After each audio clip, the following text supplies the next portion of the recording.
أعوذ بالله من الشيطان الرجيم. بسم الله الرحمن الرحيم. السلام عليكم ورحمة الله وبركاته. الحمد لله رب العالمين، نحمده ونستعينه ونستغفره، ونعوذ بالله من شرور أنفسنا ومن سيئات أعمالنا. من يهده الله فلا مضل له، ومن يضلل فلا هادي له. أشهد أن لا إله إلا الله وحده لا شريك له، وأشهد أن محمدا عبده ورسوله. سبحانك لا علم لنا إلا ما علمتنا، إنك أنت العليم الحكيم. رب اشرح لي صدري ويسر لي أمري، واحلل عقدة من لساني يفقه قولي. ولا حول ولا قوة إلا بالله العلي العظيم. أما بعد. Tuan-tuan puan-puan yang dirahmati Allah sekalian, Alhamdulillah, Alhamdulillah, bersyukur kita kepada Allah Subhanahu wa Ta'ala kerana dengan limpah rahmat dan hidayahnya kita dapat bersua kembali dalam siri ceramah kuliah duha fiqh muamalat la riba yang bersiri. Tuan-tuan dan puan-puan, hari ini kita akan bincang topik yang ke-12. Topik yang ke-12. Ya, iaitu bab mengenai akad perkongsian musyarakah. Ya, bab mengenai akad perkongsian ataupun akad pelaburan musyarakah. Tuan-tuan dan puan-puan, kita Alhamdulillah, kita telah selesai 11 topik. Ya, dalam fasa 1 kita telah selesai semuanya dan diikuti dengan ujian. Sekarang ni kita dalam fasa yang kedua. Ya, fasa yang kedua. Hari ini insya-Allah kita akan bincang seperti yang saya sebut tadi, akad pelaburan atau akad perkongsian, iaitu akad musyarakah. Ya, akad musyarakah insya-Allah. Tuan-tuan dan puan-puan, seperti yang saya telah pernah tunjukkan graf atau carta ini di minggu-minggu yang lalu, terdapat 6 jenis atau 6 kategori akad dalam muamalat, iaitu tamlikat, ishtirak, tawthik, tafwid ataupun itlaq, ya, kategori hifz ataupun simpanan, dan kategori isqatat ataupun pelepasan hak. Akad musyarakah, ya, adalah dalam kategori perkongsian ataupun ishtirak, ya, ishtirak. Akad mudarabah kita telah bincang minggu lepas, jadi hari ini kita sambung. Ya, kita sambung iaitu akad musyarakah, ya, musyarakah. Apakah itu latar belakang kontrak musyarakah? Tuan-tuan dan puan-puan yang dirahmati Allah sekalian, mudarabah seperti yang kita bincang minggu yang lepas adalah perkongsian perniagaan antara dua orang. Ya, seorang ada iaitu Rabbul Mal ataupun tuan punya mal maksudnya harta ataupun modal, mengeluarkan modal, dan seorang lagi dibagi nama Ra'sul Mal. Ra'sul Mal iaitu Ra'sul Mal maksudnya apa? Ra'sul Mal itu maksudnya modal. Ya. Dan seorang lagi diberi nama mudarib, iaitu orang yang menjalankan perniagaan atau diberi nama masyruq. Jadi dalam mudarabah seorang sahaja yang mengeluarkan modal dan seorang lagi dengan dia diri sendiri ataupun dia dengan rakan-rakan dia menjalankan perniagaan ataupun pelaburan. Jadi Rabbul Mal, ya, tuan punya dalam mudarabah ataupun dalam akad mudarabah, tuan punya modal ataupun Rabbul Mal tidak boleh campur tangan dalam urusan perniagaan, iaitu masyruq. Dia bagi modal sahaja, dia tak boleh jalankan operasi, dia tak boleh mengarahkan mudarib itu untuk buat apa. Ya, tapi mereka boleh buat perjanjian sebelum modal itu diberikan kepada mudarib. Mereka boleh buat perjanjian, syarat-syarat apa yang mudarib boleh buat, apa yang mudarib tak boleh buat. Tetapi selepas perjanjian ataupun akad mudarabah telah dimeterai atau telah ditandatangan atau dipersetujui, maka Rabbul Mal tidak boleh mengganggu ataupun tidak boleh mencampur tangan dalam urusan perniagaan. Jadi bagaimana pula jika lebih seorang ingin mengeluarkan modal? Tadi seorang saja mengeluarkan modal, ya. Bagaimana pula jika lebih seorang ingin mengeluarkan modal? Ya, lebih daripada seorang maksudnya dua orang ke atas. Lebih dari seorang ingin campur tangan dalam perniagaan. Tadi dalam mudarabah, seorang saja yang bertanggungjawab menjalankan perniagaan. Orang lain tidak boleh campur tangan. Jadi, jika kita nak lebih daripada seorang mengeluarkan modal atau kita nak lebih daripada seorang yang boleh melakukan perniagaan, maka Islam memperkenalkan satu lagi kontrak berkonsepkan perkongsian untung dan rugi, profit and loss sharing, iaitu kontrak apa tuan-tuan dan puan-puan? Kontrak musyarakah, ya, kontrak musyarakah.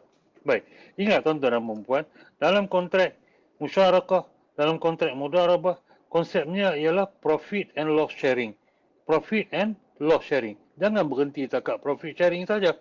Kena bincang kalau perniagaan itu rugi, macam mana kita nak buat. Ataupun apabila kita nak masuk dalam sesuatu perniagaan atau pelaburan, kita kena hadapi ya risiko kerugian.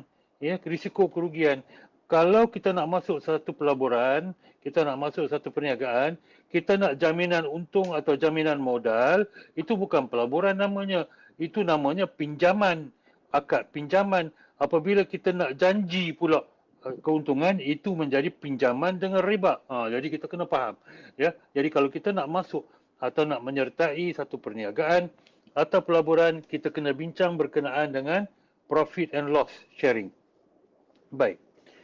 Apa itu musyarakah? Musyarakah ataupun kadang-kadang diberi nama singkatannya syirqah. Ya, syirqah. Secara bahasa diambil dari bahasa Arab yang bererti bercampur. Ya, yang bererti bercampur. Jadi musyarakah maksudnya bercampur. Kata syirqah dalam bahasa Arab berasal daripada kata syarika, yashkuru, syarikatan, syarikan, ya, syarikatan, masdar kata dasarnya, iaitu menjadi sekutu atau syarikat. Kadang-kadang orang tak kata mensyirik tu perkataan yang sama ataupun yang boleh sama ertikan, itu mensyarikatkan. Mensyarikatkan maksudnya apa? Menduakan, lebih daripada satu. Ya. Jadi perkataan syarikat dalam bahasa Melayu datang daripada perkataan musyarakah ataupun syirqah. Jadi banyak perkataan Melayu diambil daripada perkataan Arab. Ya. Tuan-tuan, dalam satu syarikat, ya, dalam satu syarikat seperti syarikat sendirian berhad, mana ada seorang saja tuan-tuan dalam tu? Mesti ada dua apa? Dua pengarah. Jadi sama juga dalam masyarakat, mesti ada dua apa? Dua pemilik modal atau pengeluar modal.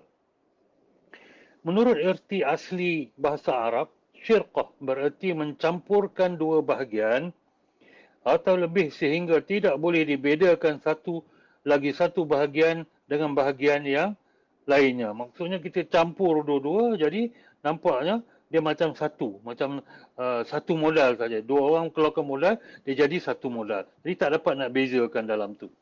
Adapun menurut makna syarak, musyarakah ialah suatu akad antara dua pihak atau lebih yang sepakat untuk melakukan kerja dengan tujuan memperolehi keuntungan. Jadi mengikut syarak atau mengikut fiqh muamalat, ya, musyarakah ialah suatu akad di mana dua pihak atau lebih, jadi paling kurang dua orang yang sepakat untuk melakukan kerja dengan tujuan memperolehi keuntungan. Jadi semua orang yang buat pelaburan perniagaan, mereka nak untung. Mereka nak untung itu secara tabi'i okey saja, boleh saja, tetapi tak boleh jamin untung, ya. Baik. Allah Subhanahu wa taala berfirman, A'udzu billahi minasyaitonir rajim. Zalika fahum syuraka'u fis thuluth. Sadaqallahul azim. Maka mereka bersyarikat pada sepertiga daripada surah An-Nisa ayat 12. أعوذ بالله من الشيطان الرجيم وإن كثيرا من الخلطاء ليبغي بعضهم على بعض إلا الذين آمنوا وعملوا الصالحات وقليل ما هم صدق الله العظيم. Maksudnya, dan sesungguhnya kebanyakan dari orang-orang yang bersyarikat itu, sebahagian mereka berbuat zalim kepada sebahagian yang lain, kecuali orang yang beriman dan mengerjakan amal soleh. Ini nas-nas, ya. Baik. Daripada Abu Hurairah radhiyallahu an bahawa Rasulullah sallallahu alaihi wasallam bersabda, ya, maksudnya sesungguhnya Allah Azza wa Jalla berfirman, aku pihak ketiga dari dua orang yang bersyarikat selama salah satunya tidak mengkhianati yang lainnya.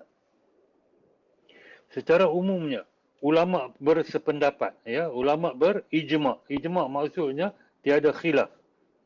Dengan mengharuskan musyarakah walaupun mereka berselisih berselisih pendapat mengenai jenis-jenis musyarakah yang dibenarkan. Jadi ulama tiada khilaf ataupun mereka berijma' bahawa musyarakah itu atau akad musyarakah itu adalah harus walaupun jenis-jenis musyarakah itu terdapat khilaf. Kita sambung tuan-tuan dan puan-puan. Jadi ada dua jenis musyarakah. Ada dua jenis musyarakah. Yang pertama dipanggil musyarakah pemilikan. Terjadi kerana faraid, wasiat, hibah mengakibatkan pemilikan aset oleh dua orang atau lebih. Pemilikan dua orang atau lebih terbahagi dalam sebuah aset dan terbahagi dari keuntungan yang dihasilkan aset tersebut. Jadi maksudnya tuan-tuan dan puan-puan, ya, apabila seseorang itu meninggal dunia, maka hartanya, harta peninggalannya setelah ditolak hutang dan sebagainya, pengurusan mayat dan sebagainya, ya, maka itu harta itu harus atau wajib difaraid. So, dalam faraid, dalam harta yang hendak difaraid itu ada bahagian-bahagiannya. Maksudnya, ada bahagian isterinya atau suaminya, ada bahagian anak-anaknya dan ibu bapaknya dan sebagainya. Jadi, itu diberi nama musyarakah ataupun bahagian-bahagian pemilikan. Jenis musyarakah yang kedua diberi nama musyarakah aset. Musyarakah aset.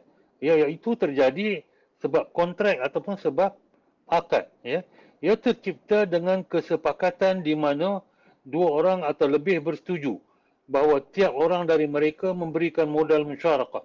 Jadi, mereka bersetuju untuk sama-sama mengeluarkan modal untuk menjalankan satu projek, satu perniagaan atau satu pelaburan, ya, diberi nama modal musyarakah. Ini diberi nama musyarakah aset.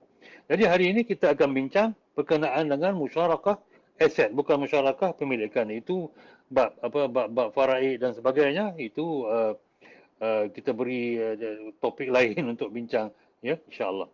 Baik, hari ini kita akan fokus kepada musyarakah aset, ya, musyarakah aset. Baik.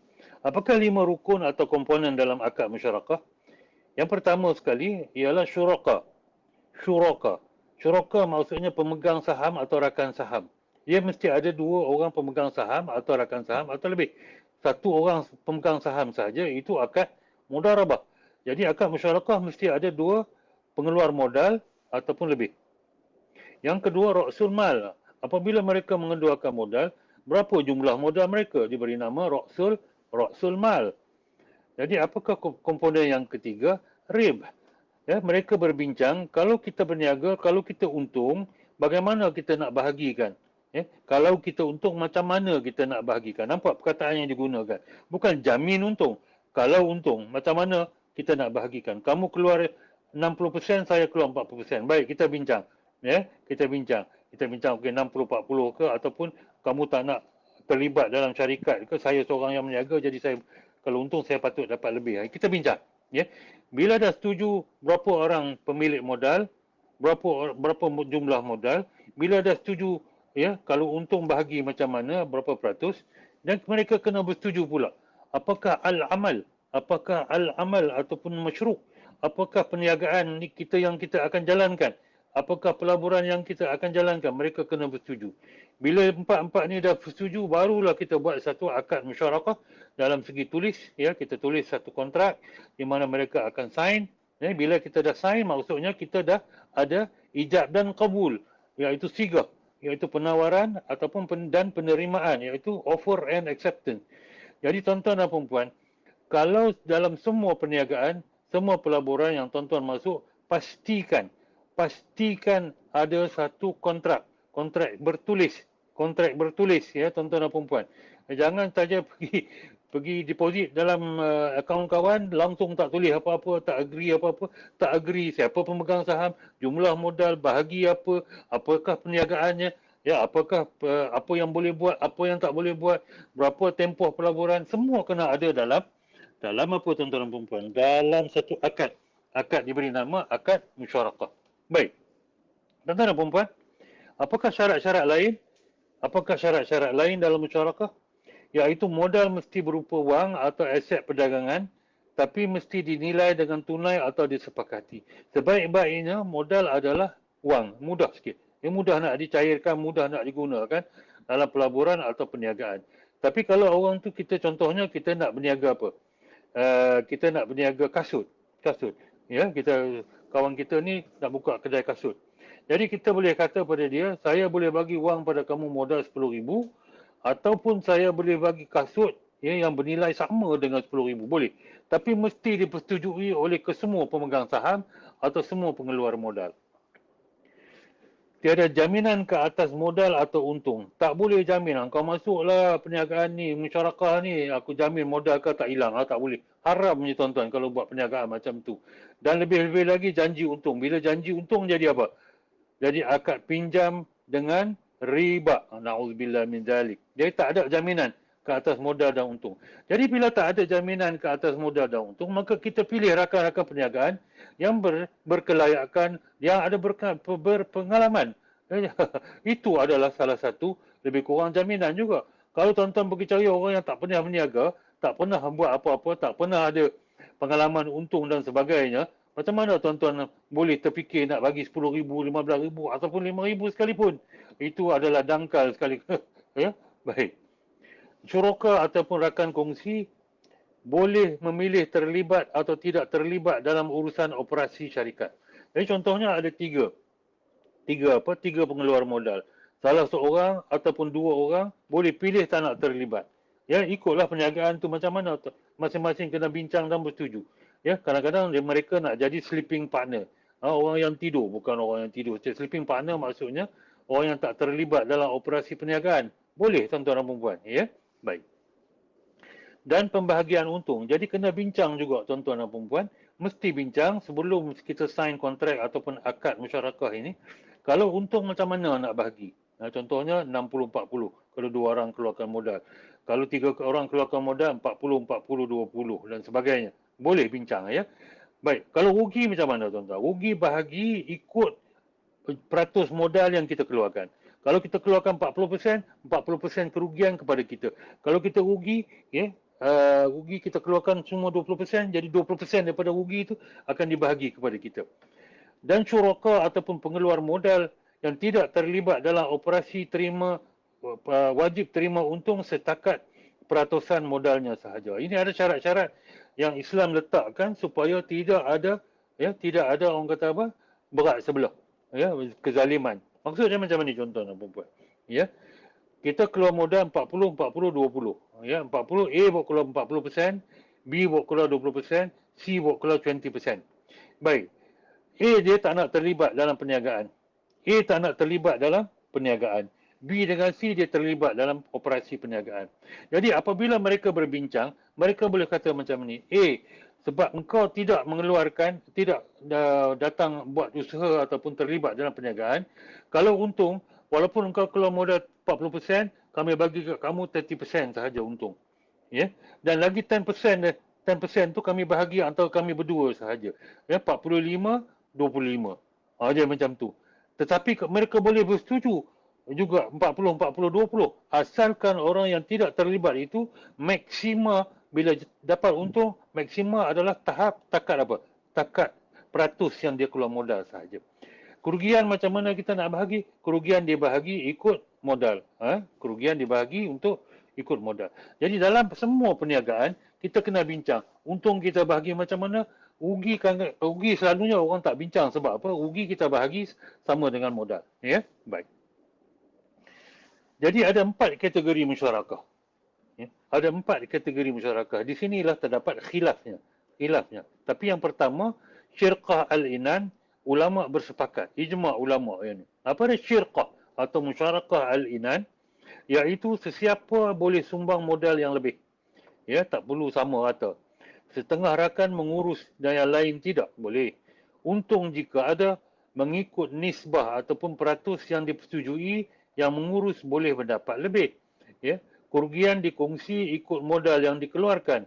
Ulama sepakat dengan kesahihannya. Jadi syirqah al-inan seperti yang saya sebut ya dalam slide-slide sebelum ini, maka syirqah al-inan tiada terdapat khilaf. Ini adalah ijma'. Ulama sepakat ya sahihnya ataupun keharusannya. Itu musyarakah ataupun jenis ataupun kategori musyarakah yang pertama. Jenis musyarakah yang kedua ialah musyarakah mufawadah, ya, ataupun syirqah mufawadah, bermaksud kesamarataan. Apa maksud kesamarataan? Maksudnya sama lah. Ya, iaitu perkongsian dua orang atau lebih rakan kongsi dengan syarat persamaan dalam modal dan pengurusan. Maksudnya semua orang berkeluar modal yang sama. Perkongsian untung atau rugi yang sama. Imam Syafi'i mengatakan atau mazhab Syafi'i mengatakan tidak sah. Walhal mazhab-mazhab yang lain mengatakan sah. Jadi terdapat khilaf. Ya, mazhab Syafi'i yang menjadi ikutan kita mengatakan syirqah ataupun musyarakah mufawadah adalah tidak sah. Kategori kontrak musyarakah yang ketiga ialah syirqah amal. Syirqah amal. Amal maksudnya apa tuan-tuan? Amal maksudnya usaha. Iaitu perkongsian usaha amal tiada modal. Ini dia tak keluarkan modal. Modalnya adalah pengalaman ataupun skill ataupun amal sahaja. Mereka berkongsi tenaga, tawar servis dan pendapatan dikongsi atas nisbah yang dipersetujui. Contohnya upah jahit dan upah bina rumah. Imam Syafi'i ataupun mazhab Syafi'i juga mengatakan tidak sah kerana tidak mungkin mengira usaha dan tepat dengan tepat kemahiran dan usaha. Contohnya mereka bertiga ambil kontrak apa? Upah bina rumah. Upah bina rumah. Ya, walhal barang-barang ataupun benda-benda yang diperlukan untuk bina rumah dibeli oleh tuan punya rumah. Jadi mereka berusaha untuk membina rumah ini, 3 orang ini. Yalah, mungkin lebih. Tapi mereka kata, kita kongsi. Sekarang ni, tuan rumah nak bagi kita RM30,000. RM30,000 untuk bina rumah ni upah. Kena siap dalam masa 3 bulan. Contohnya, 3 bulan. Maka kita bahagi RM10,000. Kenapa mazhab Syafi'i mengatakan ia tidak sah? Sebab kita tak tahu. Kalau 3 orang ni bekerja ni, adakah sama dia punya skill, sama masa yang digunakan untuk membina rumah ini. Walhal kadang-kadang memang terdapat lebih kurang. Ada yang buat lebih, ada yang buat kurang. Kadang-kadang dia sakit, kadang-kadang dia ada emergency. Maka Imam Syafi'i bukan sahaja mengetahui bahawa tidak mungkin kita tahu amal itu ataupun perbuatan itu ataupun usaha itu boleh disamakan. Imam Syafi'i juga takut boleh bergaduh. Boleh bergaduh sebab bila ujungnya bila nak bagi seorang RM10,000 dia kata engkau ni dulu 3 hari ponting lah apalah, jadi macam-macam masalah. Jadi mazhab Syafi'i sahaja mengatakan musyarakah amal tanpa modal wang ataupun aset adalah tidak sah. Dan kontrak musyarakah ataupun jenis kontrak musyarakah yang keempat ia diberi nama syirqah wujuh, syirqah wujuh ataupun syirqah al-muflis. Musyarakah al-muflis. Wujuh datang adalah sama perkataan dengan wajah, wajah ataupun reputation. Kerana adalah mengenai kerelaan ataupun goodwill. Tiada sumbangan modal, dua atau rakan lebih kongsi membeli aset secara hutang dengan reputasi. Jika ada keuntungan atau kerugian dibahagi mengikut persetujuan. Mazhab Maliki dan mazhab Syafi'i mengatakan tidak sah. Dan Imam Hanafi dan Imam Ahmad mengatakan sah. Dia macam ni tuan-tuan dan puan-puan. Kita ni mungkin kita figura. Macam-macam masalah figura sekarang ni tuan-tuan dan puan-puan. Tak apa. Contohnya mereka figura. Mereka ni muflis. Sebab tu muflis ni maksudnya apa? Tak ada duit lah. Bukan semasa maksudnya betul-betul muflis atau bankrupt. Mereka ni ada reputation. Mereka ni ada pengalaman. Tapi tak ada duit. Rajin meniaga. Jadi apa dia orang buat? Dia orang pergi satu kedai, 2 orang. Dia orang pergi pinjam aset tu. Pinjam aset tu, mereka kata macam ni. Kalau ada untung kita berdua ni kita bahagi macam ni. Kalau rugi kita bahagi macam ni. Rugi macam mana nak bayar balik pada tukang kedai tu. Tapi dia orang ambil. Yang ni sebab orang kedai itu percaya pada mereka sebab mereka mempunyai wujud, reputation, reputasi. Jadi bagi hutang modal ini kepada mereka pergi berniaga. Ramai orang Kelantan buat macam tu. Ramai orang Kelantan. Arwah nenek saya pun rajin buat macam tu. Dia datang Pulau Pinang. Dia memang duduk Pulau Pinang. Dia daripada Kelantan. Dia duduk di Batu West. Hari tu kat mana? Jalan Mengkuang. Jalan Mengkuang. Apa dia buat? Dia pergi kedai. Dia panggil kedai-kedai kita panggil jual murah. dekat Pulau Pinang, dekat Pasar Chaurasta tu. Dia pergi ambil kain-kain semua di situ. Sebab apa? Orang percaya pada dia. Orang percaya dia ada wujud, dia ada reputasi. Dia ambil kain lebih kurang 200-300, ya, dia pergi jual dengan untung 50%. Dengan untung 50%. Tapi dia buat seorang lah, ya. Tapi kita boleh buat dua orang dari segi syirkah wujud. Jadi dia pergi berniaga, bila dah habis jual kain atau ada kain yang lebih, dia akan pulangkan balik kepada tuan punya kain itu di kedai, dan dia akan bagi balik modal apa saja yang sudah dijual. Ya, sudah dijual. Baik. Jadi apakah jenis musyarakah yang dipersetujui oleh semua mazhab, iaitu syirkah al-inan, macam syarikat sekarang, ya, macam syarikat. Semua orang keluar modal mesti dalam bentuk cash ataupun wang tunai ataupun sesuatu yang mudah dicairkan dengan persetujuan semua orang. Pembahagian ikut modal masing-masing, pembahagian untung ikut modal masing-masing, ataupun ikut boleh berbeza-beza dengan syarat orang yang tidak terlibat dengan operasi mendapat setakat ataupun paling banyak maksimalnya setakat peratus modal yang dikeluarkan. Jadi syirkah al-inan, ya, al-inan yang kita akan bincangkan. Jadi kalau nak tengok dari segi carta ataupun lukisan lah orang suka, syuraka ni ialah orang-orang yang mengeluarkan modal, boleh ramai, lebih daripada dua pun boleh, ya, minimal dua, ya. Mereka mengeluarkan modal dan kemudiannya mereka pam modal ini dan berikan modal ini kepada perniagaan, iaitu masyruk, dan semua bahagian atau semua syuraka ini mereka akan bagi kepada satu perniagaan, ya, dan kemudian akan menjalankan satu perniagaan dalam satu masa yang ditetapkan, setahun, 2 tahun, 6 bulan dan sebagainya. Jadi kalau ada untung dan rugi dibahagi, ya, mengikut modal, ataupun dibahagi mengikut persetujuan masing-masing. Kalau rugi dibahagi mengikut peratus modal yang dikeluarkan, ya. Baik. Jadi apakah aplikasi musyarakah? Ya, pemegang saham sebuah syarikat. Jadi dalam syarikat itu sebenarnya kita menggunakan akad musyarakah. Ya, akad musyarakah. Ada orang yang terlibat, ada orang yang tak terlibat, ya, pengeluar modal, ya. Ada pengeluar modal yang tidak mahu menjadi director, ya, ada pengeluar modal yang nak menjadi managing director, boleh, ya. Dia boleh menjadi pembiayaan modal kerja. Orang yang mengeluarkan modal tidak langsung terlibat dalam pasaraya, mereka mengeluarkan modal saja pun boleh, ya. Pembiayaan rumah, nanti kita bincang sedikit ya hari ini. Pembiayaan rumah pun menggunakan akad musyarakah, ya. Akad yang pembiayaan rumah, pembelian rumah diberi nama akad musyarakah mutanakisah. Ada juga kita melabur saham pun kita menggunakan akad musyarakah. Sekejap ya tuan-tuan. Okey. Kita menggunakan akad musyarakah. Saham amanah pun kita menggunakan akad musyarakah. Dan bond Islam seperti sukuk pun ada yang menggunakan akad musyarakah. Jadi penggunaan akad musyarakah adalah banyak, tuan-tuan dan puan-puan. Bukan sahaja untuk buka syarikat dan buka pasaraya sahaja. Baik, kita bincang seperti yang saya sebut tadi, kita bincang sedikit aplikasi akad musyarakah dalam pembiayaan pembelian rumah. Ya, akad pembiayaan pembelian rumah. Akad ini setahu saya lah digunakan oleh beberapa perbankan Islam seperti Affin Islamic dan juga Maybank Islamic. Tapi untuk rumah yang dah siap, ya, rumah yang dalam pembinaan ada kot, saya rasa ada kot. Affin Islamic ada, ya. Sebab Affin Islamic tidak menggunakan kontrak tawaruk ataupun buy bitaman ajil. Jadi kita bagi contoh penggunaan akad musyarakah dalam pembiayaan pembinaan rumah. Yang ni akad ini ataupun kontrak ini saya recommend sangat-sangat pada tuan-tuan, ya. Kalau tuan-tuan nak beli rumah ke ataupun nak buat pembiayaan pembelian rumah, carilah perbankan Islam yang menggunakan akad musyarakah mutanakisah.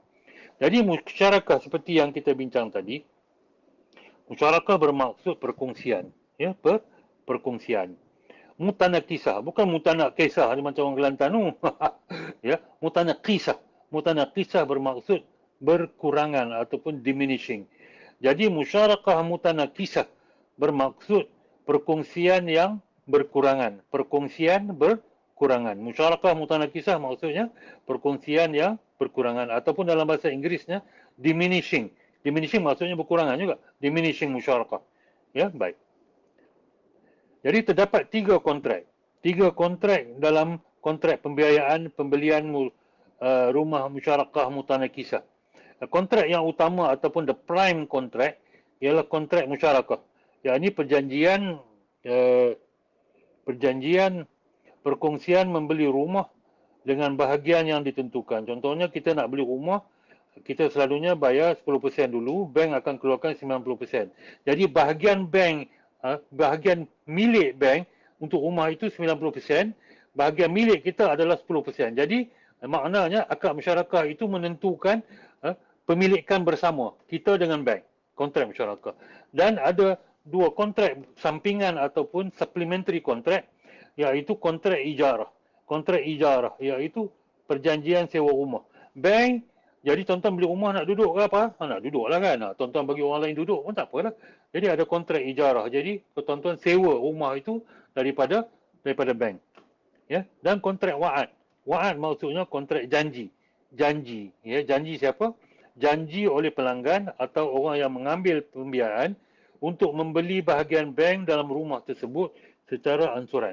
Maksudnya kita masuk dalam satu orang kata apa, perkongsian dengan bank, bank bayar 90%, kita bayar 10% untuk membeli rumah tu. Kemudian bank sewakan rumah itu kepada kita. Dan dalam masa yang sama, kita berjanji kepada bank untuk membeli ke semua bahagian bank yang 90% yang bank keluarkan itu sedikit demi sedikit. Sebab itu diberi nama perkongsian berkurangan atau diminishing. Maksudnya hak milik bank itu akan berkurangan dengan bayaran tiap-tiap bulan kita kepada bank, bayaran angsuran lah. Baik. Jadi dari segi grafiknya macam ni. Pemilik rumah, bank yang sebelah kiri dan rumah itu. Oh, cantik rumah ni. Ini rumah ni kat mana? Bukan KL, mahal lah kan. Rumah bungalow. Bungalow pula. Bungalow. Baik. Mula-mula bank keluarkan 90% daripada bahagiannya. Kita mengeluarkan 10%. Jadi kita meletakkan kontrak musyarakah antara bank iaitu pemegang 90% dengan pelanggan 10%. Dan wa'ad. Wa'ad ni maksudnya janji pelanggan untuk membeli equity bank, ya, sedikit demi sedikit dengan bayaran angsuran setiap bulan. Kemudian bank pajakkan rumah tu kepada kita. Ya, pajak maksudnya apa? Pajak untuk kita sewa lah, kita nak duduk lah ataupun kita nak bagi sewa terpulang lah. Tapi bank pajak pada kita. Kita tak perlu bagi tahu bank kita nak sub lease atau sub pajak ke? Tak perlu ya. Bank dah pajak pada kita, itu kita mesti bayar tiap-tiap bulan angsuran. Kemudian pelanggan akan bayar sewa untuk penggunaan saham bank 90% daripada harta. Maksudnya kita dah dapat kebenaran daripada bank untuk menyewa rumah tu, ya. Dan pelanggan melalui akad wa'ad ataupun akad janjinya secara beransur-ansur membeli harta daripada membeli saham, bahagian saham bank ke atas rumah itu berupa lebihan dari sewa yang dijanjikan. Jadi tiap-tiap bulan kita bayar apa? Dalam kita bayar monthly payment atau angsuran bulanan kepada bank melalui akad musyarakah mutanakisah, dalam bayaran angsuran tu ada bahagian sewa dan ada bahagian untuk beli apa?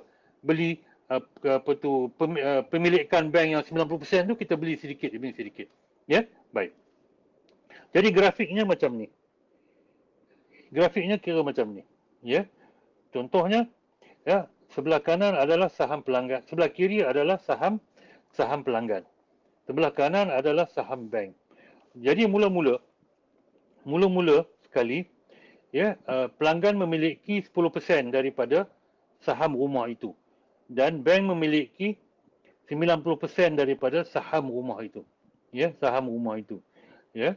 Jadi mereka menggunakan akad musyarakah mutanakisah. Jadi apabila tiap-tiap bulan pelanggan membayar angsuran dan dalam angsuran itu ada bahagian sewa dan bahagian membeli saham bank, jadi saham pelanggan akan naik dan saham bank akan berkurangan sedikit demi sedikit.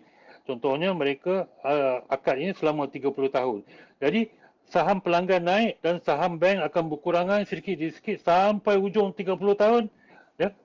Ya, pelanggan memiliki 100% daripada aset itu dan saham bank jadi kosong. Maka alhamdulillah selepas 30 tahun, 35 tahun bayar dengan baik, aset itu adalah kepunyaan saya. Terima kasih Islamic Bank. Jadi ini adalah ilustrasi ilustrasi di mana ya penggunaan akad musyarakah ya dalam pembiayaan pembelian rumah ya melalui perbankan Islam. Ya, tuan-tuan dan puan-puan, gunalah pembiayaan perbankan Islam untuk apa-apa uh, pembiayaan kita. InsyaAllah kita selamat daripada riba. Baik, tuan-tuan dan puan-puan, kita sambung. Jadi apakah di manakah kontrak musyarakah digunakan? Contohnya dalam pelaburan. Saya bagi contoh unit amanah. Kontrak pelaburan unit amanah atau unit trust. Ya, kita tidak boleh beli unit trust direct daripada bursa, tak boleh tuan-tuan dan puan-puan. Kita kena lantik. Kita kena lantik syarikat orang panggil apa? Pengurus dana ataupun fund manager seperti Public Mutual, Phillip Mutual, ya, dan PNB Investment. Ya, jadi kita boleh labur RM10, RM100 dan sebagainya. Ya, unit amanah.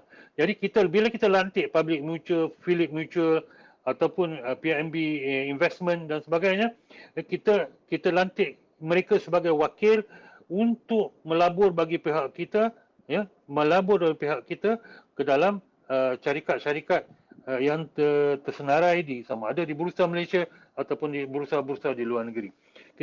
Bila kita lantik Public Mutual, Phillip Mutual dan PNB Investment umpamanya, kita menggunakan kontrak agensi ataupun kontrak wakalah bil ujrah. Wakalah bil ujrah maksudnya kontrak wakil atau ejen bil dengan upah. Kita bagi upah pada mereka. Ya, apabila let's say kita invest ataupun labur RM100, selalunya 3.75% mereka akan ambil sebagai upah. Ya, dan akan dibahagi antara ejen kita, contohnya kawan kita yang sign up kita, dan juga syarikat pengurus dana. Dan kemudian ya, wang itu akan digunakan, ya, wang yang kita labur itu akan digunakan untuk melabur dalam syarikat-syarikat di Bursa Malaysia menggunakan kontrak musyarakah. Maksudnya mereka akan melabur bagi pihak kita. Contohnya saya melabur dalam Public Mutual, dalam unit trust Public Itikal ataupun Public Itikal Sequel Itikal contohnya, ya. Public Mutual akan gunakan wang itu RM1,000 untuk melabur dalam mana-mana saham yang telah tersenarai dalam portfolio pelaburan mereka. Jadi mereka akan menjadi, ataupun Public Mutual, Phillip Mutual ataupun PNB Investment akan menjadi pemilik saham Maxis ke Glomax dan sebagainya melalui kontrak musyarakah. Sebab apa? Dalam Glomax ataupun dalam Maxis, Sime Darby ataupun dalam Bank Islam, ada ramai beribu-ribu pelabur saham dalam tu. Mereka mempunyai share atau perkongsian dengan orang-orang lain dari segi modal syarikat-syarikat ini. Mereka menggunakan kontrak musyarakah. Ya, baik. Baik, contohnya, saya sebagai seorang pelabur, saya beli RM1,000 saham unit amanah Itikal, Public Itikal. Jadi sebab harganya 70 sen satu unit, saya beli 1,429 unit, maka saya melantik Public Mutual sebagai wakil pelabur, unit trust consultant atau perunding unit amanah syarikat unit amanah melalui kontrak wakalah bil ujur ataupun agensi, ya. Dan kemudian akan dilaburkan dalam portfolio Public Itikal. Dalam portfolio unit amanah Public Itikal, kemungkinan ada banyak, ya, saham-saham yang dilaburkan. Jadi mereka spread ataupun mereka bahagikan kita punya investment dalam satu portfolio mereka yang akan buat pelaburan di bursa, di syarikat-syarikat yang tersenarai di Bursa Malaysia. Ataupun kita pilih untuk labur saham dalam Bursa Malaysia straight away, ya, bukan dalam unit amanah. Apa kita buat? Ya, pelabur akan buka apa? Kita akan buka akaun CDS. Ya, akaun CDS dalam mana-mana syarikat investment bank seperti BIMB, Bank Islam punya securities, Kenanga ataupun OSK. Pastikan kita buka akaun CDS, ya, yang patut syariah ataupun Islamic CDS account. Tetapi orang-orang ini tidak akan melabur bagi pihak kita. Kita buka akaun di tempat mereka, tapi mereka tidak akan melabur, ya, bagi pihak kita di mana-mana syarikat di bursa Malaysia. Ya, ada juga orang-orang yang kaya-kaya yang ada duit lebih 100,000, 200,000, mereka akan beri duit kepada banyak reminder dan dealer untuk melabur bagi pihak mereka. Itu cerita lain. Tapi 99% atau 95% daripada kita buka akaun di investment bank, akaun CDS Islamic, dan kita akan gunakan akaun itu untuk melabur terus dalam syarikat-syarikat yang tersenarai di Bursa Malaysia menggunakan kontrak musyarakah. Kita sendiri menjadi pemegang saham ya syarikat-syarikat ini. Apabila kita menjadi pemegang saham syarikat-syarikat ini, maka kita tidak terlibat dalam operasi, maka kita boleh dapat untung setakat berapa persen yang kita miliki sahaja ya. Tuan-tuan, kalau tuan-tuan menjadi pemegang saham syarikat-syarikat ini, kalau tiap-tiap tahun mereka akan hantar apa? Mereka akan hantar laporan tahunan dan sebagainya. Mereka akan hantar orang kata apa, walaupun saham kita ada 1,000 unit sahaja, mereka akan jemput kita untuk hadiri annual general meeting ya dan sebagainya. Ini adalah salah satu contoh penggunaan kontrak musyarakah dalam kontrak pelaburan ya. Ini pelaburan saham. Baik, contohnya ya, kita buka akaun CDS Islamic ya. CDS maksudnya Central Depository Service. Kita beli dua lot saham apa kita beli? Dua lot saham, dua lot ataupun 1,000 unit. 1,000 unit tu satu unit saham lebih kurang RM3.70 ya. Jumlahnya 7,400. Wakil pelabur kita adalah syarikat broker. Dia yang akan ambil duit kita, dia yang akan tolong laburkan, tapi bukan dia laburkan atas nama dia laburkan atas nama dia dan nama kita. Jadi kita akan bayar ujrah ataupun fee ataupun upah kepada dia 0.08% ataupun RM8, yang mana satu yang lebih tinggi, dia kita bayar upahnya ya. Dan kemudian mereka laburkan dalam syarikat Glomex. Ramai dalam syarikat Glomex adalah kawan-kawan dan juga saudara saya ya. Baik, tuan-tuan dan puan-puan, ini adalah satu contoh di mana kontrak musyarakah digunakan, walaupun kadang-kadang orang tak bagi nama, tak beritahu adalah kontrak musyarakah, tapi memang kita menggunakan kontrak musyarakah sebab apabila kita beli 2 lot ataupun 2,000 unit daripada syarikat Glomex, kita adalah pemilik saham ya, pemilik modal antara ramai-ramai pemilik modal syarikat yang tersenarai di bursa saham. Baik, tuan-tuan dan puan-puan. Baik, apakah isu-isu perniagaan, pembiayaan perniagaan? Seperti yang saya bagi contoh minggu lepas, ramai orang dia tersilap. Satu, mereka nak jamin untung dan jamin modal. Tak boleh dalam Islam. Adalah haram apabila kita masuk dalam perniagaan, masuk dalam pelaburan, kita nak orang jamin untung atau jamin modal. Tak boleh. Kalau kita jamin untung dan jamin modal, akad tu akan bertukar jadi akad pinjaman dengan riba. Ya, maka kita akan berdosa besar. Contohnya, Ahmad meminta usuk pelaburan sebanyak RM20,000 sebagai modal untuk import peralatan dari negeri China. Ahmad keluarkan RM50,000. Jadi Ahmad keluarkan RM50,000, Yusuf keluarkan RM20,000. Jadi peratus 5:2. Jadi Ahmad janjikan 20% untung ya, kepada Yusuf. Adakah ini kontrak musyarakah? Ya, tidak. Ini kontrak pinjaman dengan riba 20%. Walaupun mereka sebut kontrak perkongsian, kontrak musyarakah dan sebagainya, apabila dia dah janji untung, maka bukan lagi kontrak pelaburan. Bukan lagi kontrak pelaburan sebab dia dah janji untung, dia jadi akad pinjam dengan riba. Ya, dosa besar. Alternatif yang halal atau yang harus ialah Yusuf beri pinjaman berdasarkan kontrak Kordu Hasan. Kata okey, pinjam daripada Yusuf. Bila dia kata pinjam, dia kena bayar balik ya modal tu sahaja. Dia kata pinjam. Dia tak boleh janji untung. Tapi kalau dia guna kontrak musyarakah dan menjual alatan tu, jadi dia kena tunggu ya, dia kena tunggu sampai Ahmad selesai perniagaan itu, selesai projek itu, baru dikira untung atau rugi dan dibahagi mengikut peratus yang dipersetujui. Ya, baik. Cantiknya Islam, tuan-tuan dan puan-puan. Baik. Jadi saya nak bagi tahu sedikit sebanyak tentang pelaburan saham. Jadi tuan-tuan dan puan-puan, berkenaan dengan pelaburan saham ini, ramai orang akan dapat air sinar dan sebagainya, dapat duit dan sebagainya. Saya nak bagi tahu betul-betul, jangan tuan-tuan dan puan-puan. Kalau tuan-tuan dan puan-puan terdapat kesulitan untuk bayar loan, terdapat kesulitan untuk makan, ya tak cukup makan, anak-anak nak pergi sekolah pun tak ada duit, jangan sekali-kali, saya sebut 3 kali nombor, jangan sekali-kali terlibat dalam saham. Sebab apa? Apabila orang nak terlibat dalam saham bertanyakan kepada saya ini bukan financial planner yang bertauliah. Jadi saya ikut pengalaman saja. Saya pun melabur dalam saham juga. Ya.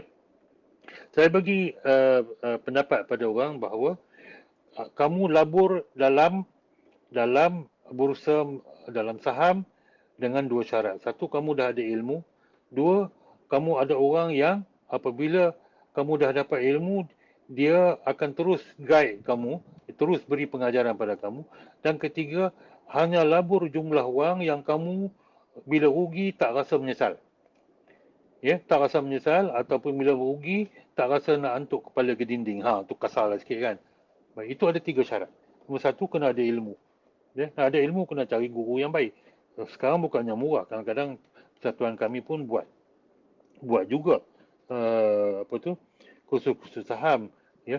Yang kedua, syarat yang kedua, selepas kursus itu ada orang yang bagi guide kat kita paling kurang 3 hingga 6 bulan. Siapa nak bagi guide, tuan-tuan dan perempuan? Kita ada lah, nanti kita cerita. Tapi kalau tak ada orang nak bagi guide, kita melabur dalam keadaan yang gelap, gelita. Dan yang ketiga, yang paling penting sekali, labur duit yang bukan kita nak guna untuk makan besok. Labur duit yang mana yang lebih. Kalau tak ada duit nak labur yang lebih, jangan sekali-kali terlibat dengan bursa saham. Jangan. Dan labur juga duit yang mana kalau kita rugi, kita tak menyesal dan kita tak ada benda nak makan sebab kita rugi. Jangan. Maksudnya, labur dalam pasaran saham, duit lebih sahaja. Duit lebih sahaja. Jadi, apa kita perlu buat apabila kita dapat air sinar? Yang tu nanti kami tulis dalam FB dan riba. Apa yang saya nak cakap di sini? Ya, saya nak cakap di sini macam mana Bursa Malaysia dengan kerjasama Suruhanjaya Security Malaysia menentukan saham-saham patuh syariah di Bursa Malaysia.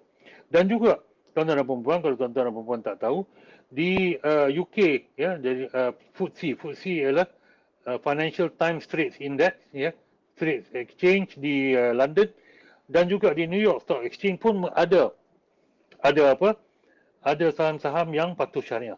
Dan orang-orang kita seperti Dr. Aznan, Dr. Daud Bakar terlibat dalam menentukan kriteria saham-saham patuh syariah di seluruh dunia. Alhamdulillah. Kita patut bangga dengan itu. Baik. Apakah kriteria yang digunakan? Kriteria yang digunakan hampir sama ke semuanya, cuma terdapat perbezaan daripada kriteria status keuangan. Ini saya bagi guide sikit-sikit untuk tuan-tuan tahu macam mana mereka menentukan saham-saham patuh syariah di Bursa Malaysia. Baik. Mula-mula mereka buat saringan ya. Jadi sumbangan kepada aktiviti-aktiviti tak patuh syariah, kepada perolehan kumpulan dan keuntungan sebelum cukai kumpulan sesebuah syarikat akan dikira dan dibandingkan dengan tanda aras aktiviti perniagaan yang relevan seperti berikut. Maksudnya ada tiga kriteria yang mereka menggunakan, iaitu diberi nama tanda aras. Jadi tanda aras yang pertama ialah tanda aras perniagaan ataupun aktiviti perniagaan. Dia berniaga apa? Ya, kalau dia berniaga arak, orang kata sudah pasti bukan patuh syariah. Tanda aras yang kedua ialah tanda aras nisbah keuangan. Nisbah keuangan, dia simpan duit di mana, dia dapat keuntungan dari riba ataupun dia melabur di mana ataupun dia ambil pembiayaan di mana dan sebagainya. Ya, dan tanda aras yang ketiga, persepsi rakyat umum. Jika sesuatu dana itu gagal mana-mana satu tanda aras, ia akan disahkan sebagai tidak patuh syariah. Baru-baru ini di penghujung bulan November, Suruhanjaya Security sudah mengeluarkan ya, senarai saham-saham patuh syariah dan tidak patuh syariah. Selalunya Suruhanjaya Security ataupun SC akan mengeluarkan senarai saham patuh syariah pada hujung bulan Mei dan November setiap tahun. Ya. Jadi contohnya macam ni. Apabila macam mana ni mereka kaedahnya, mereka akan cek dulu tanda aras perniagaan. Yang pertama, tanda aras pertama. Kalau okey, mereka akan move on. Okey. Kalau tak okey, terus tak patuh syariah. Di mana-mana tanda aras, apabila mereka mengkaji saham itu ataupun syarikat itu, di mana-mana tanda aras yang tidak memenuhi kriterianya, maka ia akan terus terus diklasifikasikan sebagai tidak patuh syariah. Apakah tanda aras aktiviti perniagaan? Tanda aras yang pertama ialah tanda aras 5%, iaitu tidak boleh melebihi 5%. Ini tanda aras perniagaan, maksudnya mereka punya perniagaan ataupun bisnes itu tak boleh ada, contohnya perbankan konvensional ataupun pendapatan faedah lebih daripada 5% daripada keseluruhan pendapatan ataupun income. Ya. 5% ataupun kombinasi benda-benda macam ni seperti perjudian, arak, khinzir, makanan dan minuman tidak halal ataupun hiburan syariah tidak patut syariah dan tembakau. Ya, itu perniagaan rokok. Jadi kita tengok perniagaan mereka 100 juta. Ya, 5% berapa? 5 juta. 5 juta. Ada tak 5 juta mereka melabur dalam industri-industri yang macam ni ataupun pendapatan daripada pelaburan ini 5% daripada industri-industri tak patut syariah. Kalau tak ada, okey, mereka lulus tanda aras perniagaan yang pertama. Tanda aras perniagaan juga ya selain daripada 5% perniagaan asas, mereka tengok adakah pendapatan mereka melebihi 20% daripada jenis-jenis perniagaan ataupun pelaburan yang macam ni. Operasi hotel dan rumah peranginan, ya, jual beli dan pembrokeran saham, ya, sewaan daripada aktiviti-aktiviti tak patut syariah. Maksudnya, adakah pendapatan mereka 20% melebihi pelaburan-pelaburan yang dalam sekian-sekian industri. Bagi perniagaan ataupun aktiviti yang telah disenaraikan di atas, sumbangan kepada perniagaan ataupun aktiviti tidak patut syariah kepada perolehan kumpulan atau keuntungan sebelum cukai sesebuah syarikat mestilah kurang daripada 20%. Sebab apa? Dalam pelaburan hotel dia ada campur aduk haram dengan halal. Begitu juga dalam pembrokeran saham dan aktiviti sewa pun kadang-kadang mereka sewa kepada aktiviti-aktiviti yang tak patut syariah. Jadi tak boleh lebih daripada 20% pendapatan daripada industri-industri yang tersebut. Baik.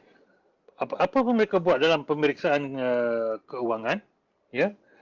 Tunai ke atas jumlah aset. Tunai yang diambil kira iaitu tunai yang ditempatkan dalam akaun-akaun dan instrumen-instrumen komersial. Dan Suruhanjaya Security akan cek sama ada tengok mereka ada duit dia orang simpan di mana, dalam fixed deposit di mana, ya, dia orang simpan dalam instrumen mana, dalam bond ke, dalam sukuk ke, apa semua, ya. Dan kriteria yang kedua, tengok hutang mereka ni daripada mana, daripada ada faedah tak, ya, hutang daripada konvensional ataupun Islamik. Dan setiap nisbah di atas yang bertujuan untuk menilai riba dan elemen-elemen berteraskan riba dalam penyata kedudukan kewangan sesebuah syarikat mestilah kurang daripada 33%. Jadi kalau mereka melabur cash mereka lebih daripada 33% dalam instrumen tidak patut syariah, maka saham mereka pun tidak patut syariah. Ataupun mereka hutang lebih 33% daripada sumber pembiayaan komersial, maka saham mereka juga tidak patut syariah. Pangkat atau kuasa. Baik, ini last sekali tuan-tuan dan puan-puan. Orang kata muzakarah orang kata apa? Jawatan kuasa fatwa ataupun jawatan kuasa fatwa negeri. Yang mana yang lebih berkuasa daripada SC atau Suruhanjaya Security? Yang mana yang lebih berkuasa memberi fatwa ataupun keputusan dalam hal-hal pelaburan yang Islamik, ya? Pangkat atau kuasa untuk memberi nasihat dan penguatkuasaan. Penguatkuasaan maksudnya kalau orang tak ikut mereka boleh tangkap. Kalau saham tu patut syariah, mereka kata tidak patut syariah, kita boleh tangkap. Kalau mereka mengakui mereka patuh syariah, walhal mereka tidak patuh syariah, mereka mengakui patuh syariah tapi mereka tidak patuh syariah, siapa yang boleh tangkap mereka? Ya. Pangkat atau kuasa untuk memberi nasihat dan penguatkuasaan dalam muamalat, terutama sekali dalam hal pelaburan yang diberi mandat oleh kerajaan. Diberi mandat oleh kerajaan adalah seperti berikut. Yang tertinggi sekali adalah Suruhanjaya Security. Mereka berkuasa penuh untuk menguatkuasa. Menguatkuasa maksudnya, kalau kita nak buat unit amanah, kita tak pergi kepada Suruhanjaya Security, kita buat sendiri unit amanah, maka Suruhanjaya Security boleh tangkap kita dan dakwa kita di mahkamah. Mereka adalah mempunyai kuasa yang penuh, yang tertinggi. Selepas itu barulah Majlis Fatwa Negeri. Ya. Majlis Fatwa Negeri tak boleh override Suruhanjaya Security ataupun SC. Tapi Fatwa Negeri pula dia ada isu sikit. Isu sikit maksudnya mereka boleh buat fatwa, tapi kalau fatwa itu tidak diwartakan, dia tidak menjadi undang-undang. Tuan-tuan kalau tengok dalam website Majlis Fatwa Negeri, walaupun mereka mengeluarkan fatwa, ya, mereka tak wartakan. Bila tak diwartakan, ia tidak jadi undang-undang. Jadi kalau mereka wartakan, mereka keluarkan fatwa sesuatu itu haram, tetapi mereka tidak wartakan, maka mereka tidak ada kuasa untuk melaksanakan undang-undang itu. Mereka tak boleh tangkap orang. Contohnya, ya mereka katakan insurans konvensional itu adalah haram. Tapi mereka tak wartakan. Bila tak wartakan, ya kalau orang Islam ambil insurans konvensional, mereka tak boleh tangkap. Sebab mereka tak wartakan. Bila tak wartakan, dia tak jadi undang-undang. Dan yang pangkat yang terkebawah untuk melaksanakan undang-undang dengan penuh kuat kuasa, yang terkebawah sekali adalah Majlis Fatwa Kebangsaan. Majlis Fatwa Kebangsaan, keputusannya hanya merupakan nasihat dan tidak boleh diwartakan menjadi undang-undang. Baik. Apabila terdapat perbezaan pendapat antara ulama, ya kalau ada perbezaan pendapat, ini bermakna terdapat khilaf yang menyebabkan syubhat. Nabi SAW menyuruh kita meninggalkan semua perkara syubhat. Contohnya SC kata tak boleh, Majlis Fatwa kata boleh, majlis ni kata boleh, ya, dan khilaf, terdapat perbezaan pendapat. Tetapi Nabi suruh kita tinggalkan khilaf. Ya, tinggalkan khilaf. Maksudnya keluar daripada khilaf ataupun tinggalkan semua perkara syubhat. Sabda Nabi SAW maksudnya yang halal sudah jelas, ya, halal sudah jelas tuan-tuan dan puan. Dah ada banyak sangat pelaburan patuh syariah. Jangan kita cari dosa untuk pelaburan tak patuh syariah, terutama sekali pelaburan-pelaburan yang terlibat dalam perjanjian untung dan sebagainya. Perjanjian modal itu haram yang besar, tuan-tuan. Nabi SAW bersabda, yang halal itu jelas, yang haram itu pun jelas. Di antara keduanya itu ada beberapa perkara yang belum jelas, yakni syubhat. Banyak orang yang tidak tahu apakah dia masuk bahagian halal ataupun bahagian haram. Maka barang siapa yang menjauhinya kerana hendak membersihkan agama dan kehormatannya, maka dia akan selamat. Dan barang siapa yang mengerjakan walaupun sedikit daripadanya, hampir-hampir ia jatuh ke dalam haram, sebagaimana orang yang menggembala kambing di sekitar daerah larangan, dia hampir-hampir akan jatuh ke dalamnya. Ingatlah bahawa tiap-tiap raja mempunyai daerah larangan. Ingatlah bahawa daerah larangan Allah itu ialah semua yang haram. Jadi, apa yang Nabi nak sebut pada kita? Kalau ada perbezaan pendapat antara ulama, maka kita ambil keluar daripada khilaf, ambil yang tiada khilaf. Ambil yang tiada khilaf. Ya, maksudnya kalau ulama kata ini haram, ini harus, maka kita anggap itu haram. Itu haram. Senang sikit. Ya, kita jangan terlibat. Ya, jangan terlibat. Ya, benda syubhah dia panggil. Ya, benda syubhah. Jadi tuan-tuan dan puan-puan, ya, apakah kelebihan musyarakah? Kerjasama dalam musyarakah adalah sesuatu yang sangat dianjurkan oleh Islam, ya, agar kita saling bantu-membantu dalam menanggung risiko dalam sesuatu usaha sesuai dengan syariat. Jadi kita semua keluarkan modal, ramai orang boleh bekerja, ramai orang boleh jadi supplier, ramai orang boleh mendapat manfaat ekonomi. Kita membantu umat Islam sambil kita buat apa? Sambil kita buat untung dan sambil kita mematuhi syariat. Kan banyak pahala dalam tu, tuan-tuan dan puan-puan. Melaburkan wang secara kolektif, ya, dan dalam ekonomi sebenar agar dana yang lebih besar dapat terkumpul untuk projek-projek dalam sektor yang meningkatkan ekonomi Islam dan membentuk umat Islam yang produktif, ya, pandai kerja, banyak ilmu, ya, dan sebagainya, membentuk umat Islam yang produktif dan saling membantu dalam berkongsi ilmu dan pengalaman. Itu saja tuan-tuan dan puan-puan. Ya, kalau ada apa-apa soalan, boleh tanya sekarang sekejap, ya. Saya nak tengok kalau ada soalan. Soalan tak ada. Kita tengok soalan dalam apa ni? Dalam Facebook sekejap. Kalau ada soalan.